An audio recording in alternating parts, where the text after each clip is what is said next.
সরকারি কর্মীরা আটকে ছিলেন বলে অভিযোগ এবং সরকারি কর্মীদের মধ্যে এক অন্তঃসত্ত্বাকে বেরোতে দেওয়া হয়নি বলেও অভিযোগ চাকরিহারাদের বিরুদ্ধে।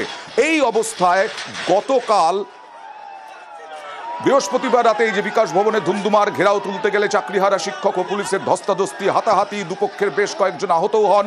গতকাল এডিজি দক্ষিণবঙ্গ সুপ্রতিম সরকার দাবি করেন বিকাশ ভবনে রাত পর্যন্ত আটকে পড়া কর্মীদের বের করার সময় বাধার মুখে পড়ে পুলিশ। হামলারও অভিযোগ করেন। পুলিশের দাবি সরকারি কর্মীদের বের করতেই সংযত বলপ্রয়োগ।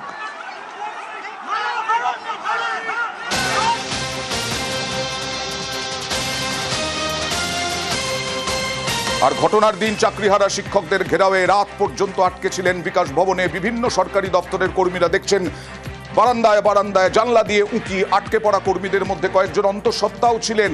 অভিযোগ, তাদের কথায় কান দেননি চাকরিহারা আন্দোলনকারীরা। ভেতরে যারা অবরুদ্ধ ছিলেন তাদের থেকে প্যানিক কল আসতে থাকে।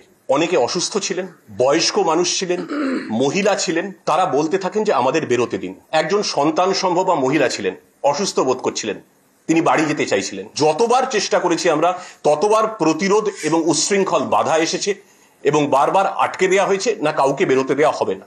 নিরাপদে তাদের ফিরিয়ে দেওয়ার চেষ্টা হচ্ছিল বাড়িতে। তখন পুলিশের ওপর চড়াও হয় আন্দোলনকারীদের একাংশ। যারা বেরোচ্ছিলেন তাদের ধাক্কাধাক্কি করা হয়। পুলিশের ওপর ইট বোতল এলো। যারা বেরোচ্ছেন তাদের শারীরিক প্রাণ সংশয়ের ঝুঁকি থাকলো। আমরা নিরাপদে তাদের বার করেছি। বার করার প্রক্রিয়ায় যেটুকু বল প্রয়োগ করতে হয়েছে সেটুকু হয়েছে। এইখানেই বারবার অভিযোগ উঠছিল যে এক অন্তঃসত্ত্বা, তিনি বিকাশ ভবনের কর্মী, তিনি বিকাশ ভবনের শিক্ষা দপ্তরের কর্মী, তাকে আটকে দেওয়া হয়েছিল চাকরিহারারা আন্দোলনকারীরা। অভিযোগ তাদের বিরুদ্ধে যে তারা ওই অন্তঃসত্ত্বাকে বেরোতে দেননি। অর্পিতা বিশ্বাস তার নাম। সেদিনের কয়েক ঘন্টার আতঙ্কের প্রহর, আন্দোলনের ধরন নিয়ে প্রশ্ন তুলেছেন রিনা। আন্দোলনকারী যিনি আটকে পড়েন তিনি অর্পিতা বিশ্বাস। বেরোনোর সময় মানে 4-5টা নাগাদ, তখন আমার সহকর্মীরা পুলিশদের গিয়ে জানান। আমি যেহেতু 3 মাসের অন্তঃসত্ত্বা, তো পুলিশ কর্মীরা সেই অবস্থায় আমাকে নিয়ে আসে নিচে। তো কিছুতেই তো বার হতে দেবে না। আমি বলি যে দেখুন না, আপনারা ছেড়ে দিন, কারণ আমার বাড়িতে একটা সন্তান আছে এবং আমার এই পরিস্থিতি, আমি কোনো ওষুধপত্র সঙ্গে করে আনিনি, আমার বাড়ি থেকে ওষুধ খেতে হবে।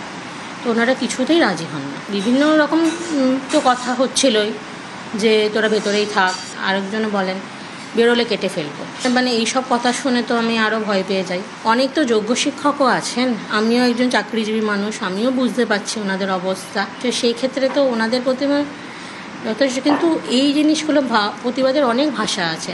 তবে এই রকম আটকে বা এই রকম পরিস্থিতি সৃষ্টি করে একটা প্যানিক পরিস্থিতি, এটা কাম্য নয়।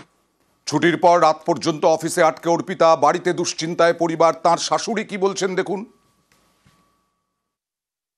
আমি আর আমার নাতনি বাড়িতে থাকি, ছেলের বউ কাজে বেরিয়ে যায়।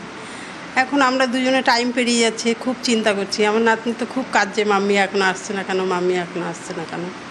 তাই কি করব। আমার ছেলে আবার আমাদের পাশের বাড়িতে ফোন করেছে। ফোন করে ও আবার এসে বলছে, দিদা এরকম আমি অফিসে নাকি খুব ঝামেলা চলছে, কি গন্ডগোল হচ্ছে। তো আমার নাতনি তো শুনে খুব কাজেও। আমি বললাম কাঁদিস না, ঠিক চলে আসবে, মা ঠিক বেরিয়ে আসবে, আঙ্কেলরা আছে, সবাই ঠিক করে নিয়ে আসবে, দেখবি। বৌমা অন্তঃসত্ত্বা, এই জন্য আমার খুব চিন্তা হচ্ছিল আর কি। তবে আগের দিনের মতোই চাকরিহারারা, বিক্ষোভকারীরা, আন্দোলনকারীরা সব অভিযোগ উড়িয়ে দিয়েছেন। অনেকবার বলা সত্ত্বেও ম্যাডাম কিন্তু নিচে নেমে আসেননি। আমরা বারবার আধিকারিককে তাদের পাঠিয়েছি যারা নিচে দাঁড়িয়েছিলেন, যে ম্যাডাম যিনি আছে তাকে পাঠিয়ে দিন, আমরা নিজেরা তাকে নিয়ে গিয়ে গেট দিয়ে বের করবো, উপযুক্ত ব্যবস্থা রাখা হয়েছে। তা সত্ত্বেও কিন্তু তিনি নেমে আসেননি। তো তারপর তিনি এই ধরনের অভিযোগ করছেন আমাদের বিরুদ্ধে, অত্যন্ত দুঃখজনক।